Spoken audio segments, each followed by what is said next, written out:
And welcome to another Cozy Coven Chat. I am your host, Jenny C. Bell, and we are continuing our deep dive and series on crystals and crystal healing. And today we're going to be discussing one of my favorite topics, crystal skulls. I will be giving you a little history, a little background from my best kind of memory, so please don't quote me. I will also be giving you some information on how and why you'd want to connect with a crystal skull and how I work with them in my life. So first of all, I wanted to mention two really good resources. My book, well, I said two. So my book would definitely be a good resource.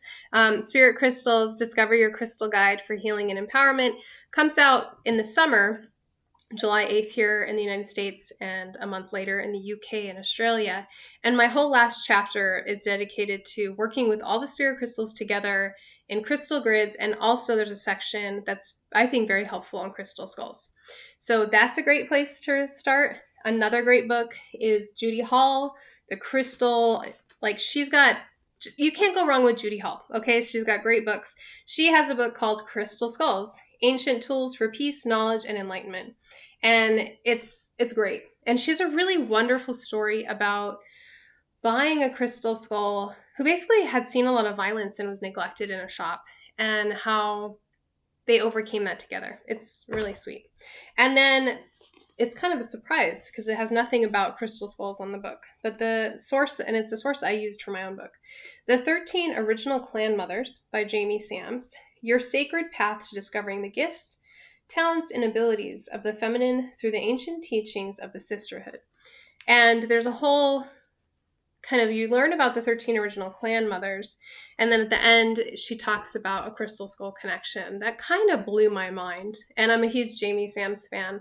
I have both of her oracle decks. She's passed away, but again, like Judy Hall, can't go wrong with Jamie Sams. She really helps you understand Native American teachings and how to really connect and heal the divine feminine.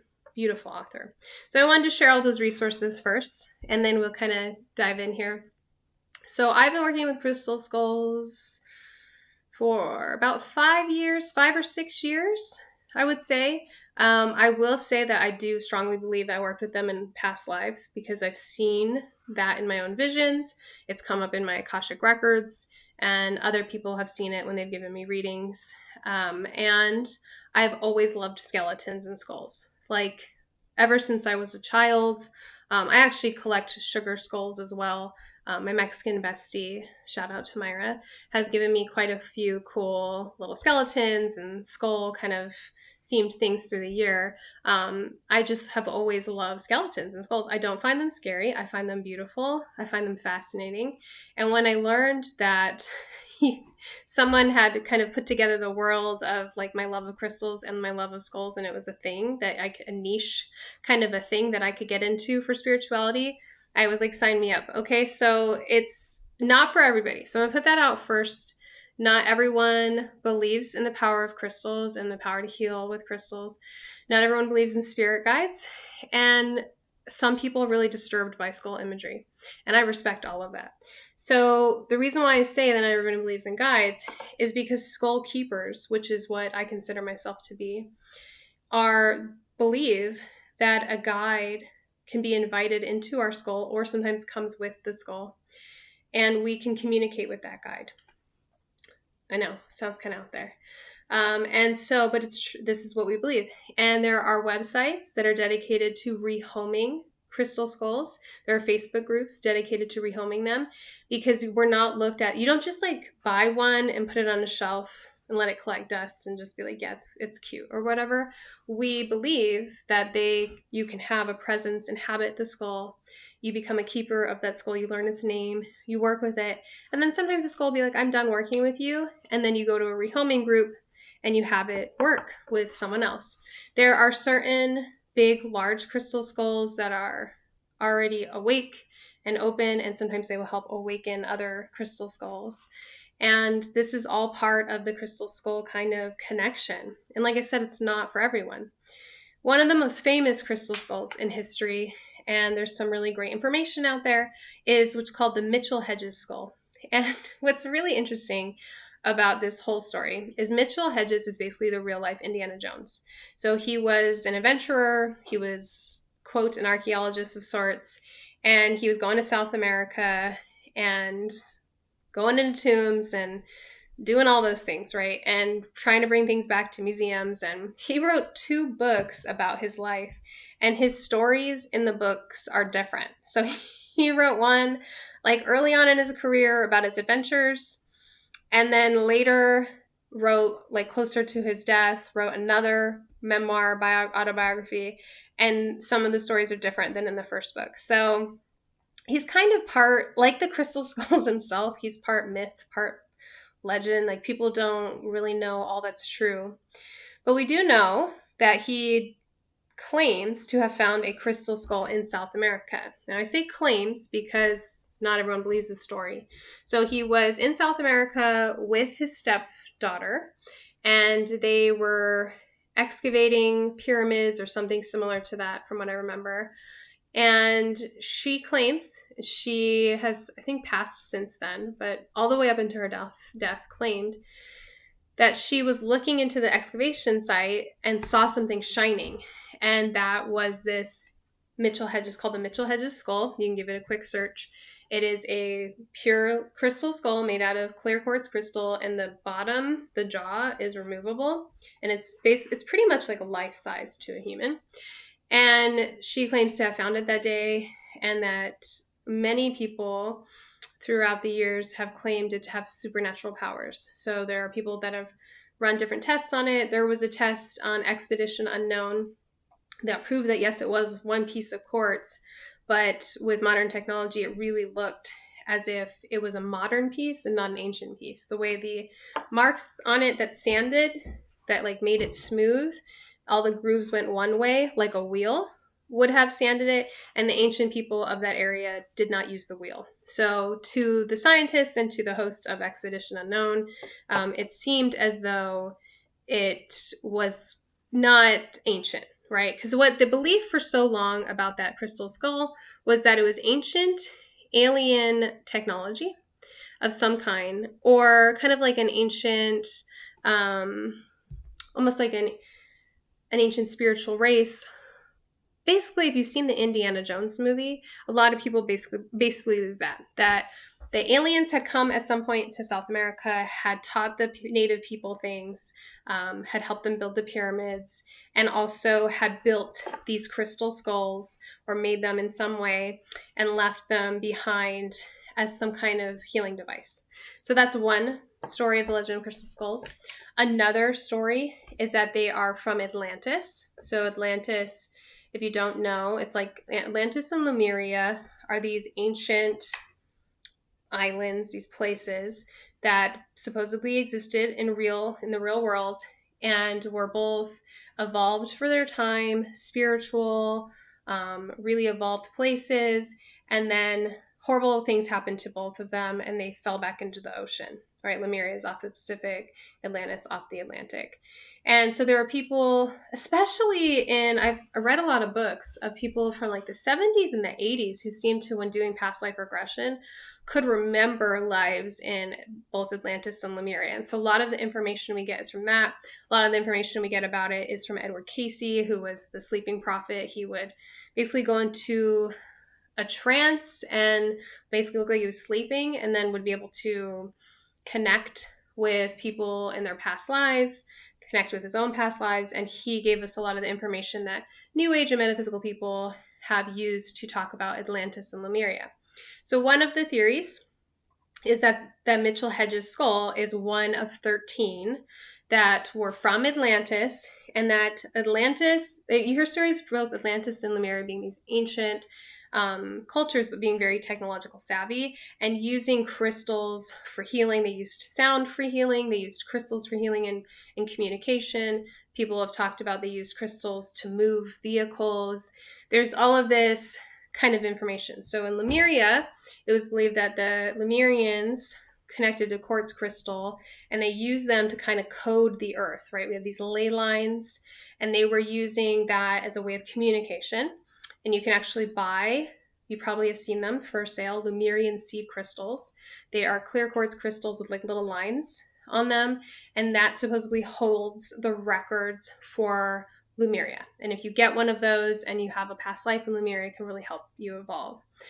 And then the crystal skulls, some people say there were some in Lemuria, but most people, if they're going to go this route, this kind of story, they're going to talk about Atlantis and talk about how they were part of Atlantis and the Atlantean priests used them in ceremony. And then when Atlantis fell, they took them out of Atlantis and hid them all over the world. And Mitchell Hedges was one of the ones that was found. Now, I'm using supposedly because, again, with spirituality, with metaphysical, with New Age, even with witchcraft, it's not science-based, right? And so this is conjecture. We do have some evidence of someone talking about Atlantis in ancient Greece, but we can't prove these things. These are things that maybe you hear these stories and you're like, yeah, this resonates with me. And I kind of think of it the way Sharon Blackie talks about in her books about, and even like Women Who Run with the Wolves, Joseph Campbell too, Myths We Live By, that there are certain myths, fairy tales, folklore stories that resonate on a soul level, right? That we just go, I feel that. I feel Alice in Wonderland. Like, I feel like Alice. I connect with that story. I dream about that story. I see symbols of that story. The story really resonates with me. This is how I personally view the Lemuria and the Atlantis stories. Avalon is another example, the ancient Avalon and the Isle of Avalon. I view it as myths we can live by. Like, if you feel a soul connection, then that's a truth for you in your soul and your spiritual movement. Doesn't mean that it's scientifically, historically accurate. Don't know, right? Doesn't matter when you're doing it, just you're using this myth to help you with your spiritual involvement, right? Don't know. And so those are all the different kind of stories of crystal skulls. Supposedly, there are the 13 out there. Some of them have been found. Again, I'm saying supposedly. And they get secretly traded by powerful people, right? It's another kind of conspiracy theory, is that powerful people are in charge of these skulls and it brings them immense wealth and power and healing, and they get secretly traded. The skulls have different shapes, and I talk about that in my book. I think my book's the only one I mentioned that talks about the different shapes. You have a regular like humanoid, you have a traveler alien, you have a magical child kind of shape. There's animal ones. I have a dragon skull. They have these different kind of shapes to them. So regardless of whether you want to dive into the conspiracy theories and the stories and the myths and the supposed histories, totally up to you, right? The Mitchell Hedges is the most popular one because it's the only one. We've had some scientific tests done. It's the only one that's been photographed and in video, and it's the only one people really know about. And like I said, a lot of people have said they've had really deep spiritual experiences. You can read firsthand accounts on that. And to me, I've always been a person that's like, it doesn't matter. Like, I don't care how the world came to be. The world is here. I don't care what story you believe about crystal skulls, but I know that working with this crystal skull really helps me. And I do believe there are 13 original skulls out there. Do I think they've been found? I'm not quite convinced. But I do believe in that. And Jamie Sams's book actually helped me really believe in that further and really kind of justify that belief. So that's kind of the background on the skulls. What does this mean for you as the at-home practitioner, right? As the spiritual seeker or the witchy woman or witchy human or witchy person that has seen a crystal skull at their local shop and bought one and is like, oh, well, now you're telling me like they're more than what, it's not just like a symbol for death, or I don't just put it on my Samhain altar. There's more to it. Yeah, there's more to it. So something that you can do is connect with the guide. You can invite a guide into the skull. Sometimes they come already with a guide. And so how do you do that? Well, cleanse your crystal, right? Cleanse your crystal skull. However you cleanse things, selenite, sacred smoke, water, if it's something you can get water on. Give it a good cleanse. Use the activation, the connection meditation that I shared in the last podcast, where instead of having a crystal with the big blanket and connecting with it, you're going to connect with the skull and the skull's energy. After you're done with the cleansing and the connecting, look into the skull's eyes and ask to connect with it. Ask for a name, ask to connect with it. I have 12 skulls in the house. I don't work with all of them. I have had an easier time connecting with quartz skulls. Now I like quartz, right? All the spirit crystals are in the quartz family. I personally have a deep connection with clear quartz. The quartz crystals feel more alive to me personally, and they're much easier for me to connect with. So that's personal. If you haven't bought one, you're thinking about buying one, I really highly suggest a clear quartz. My two favorite actually Lemurian clear quartz, and I do like them to be hand carved. So I want to be able to look at them. I want to see imperfection, because you can get them obviously laser carved and they look perfect. And some people are into that, but I just feel like they don't have a personality that way. I want them to be hand carved. I want to be able to see imperfections. I want to feel the humanness and there are some famous carvers out there. So you can look into that as well. There's some that are still making crystal skulls and make some amazing, amazing skulls, right? So I think a quartz family, and I think hand carved. And now if you already bought yours and it's not those things, it's okay. You can still connect with it. You're going to, like I said, cleanse, you're going to connect, and then you're going to ask for a name. Once you receive the name, then what you can do is just work with that crystal skull as a guide. And so what that means is you have spirit guides, you have a spirit team. And like I said in the beginning of this podcast, not everybody believes in that. So it does take a leap of faith for you to already believe in a spirit guide, to believe in the healing powers of crystals, and then to put that together and decide that, yeah, I want to be a skull keeper and I want to connect with the crystal. And like I've said before, sometimes we have to know what's possible, right? Like if you read Judy Hall's book, when you read my book, you'll hear our stories, you'll see what's possible with crystal skulls, and it really will help you kind of open up and connect with them more. If you're like, well, this isn't enough information, you have to wait for the book, okay? So last chapter of the book, I give you step-by-step guides on how to buy a crystal skull, how to connect with it, and then what to do from there. I have to save something for the book, right? But for now, what I want you to take away from this is that if you already have one at home or you've been thinking about getting one, do it. Get it, cleanse it, connect with it, and just see what unfolds. So something, just, connect with it, ask for a name. If you don't get a name, ask again in a couple days. Take it with you if it's small. Have it sit next to you when you sleep, face you.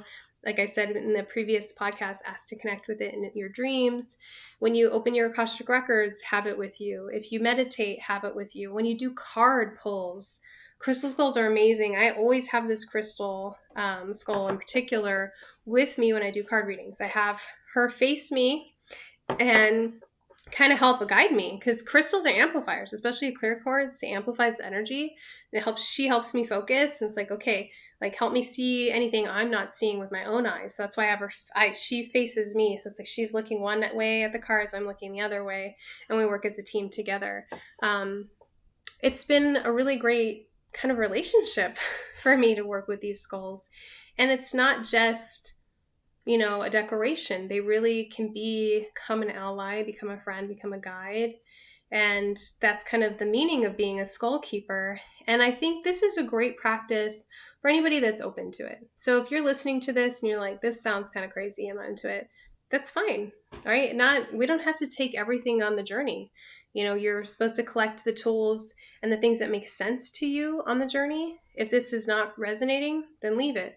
But if it is resonating, right, I invite you to do some of your own research, to start looking into the world of skull keeping and see what's possible. Look at the different carvings and the different styles. It's so exciting. I feel like it helps us go into the next level or the deeper level of crystal healing. So if you've already been working with crystals for a long time, like I was working for crystals for about almost 20 years.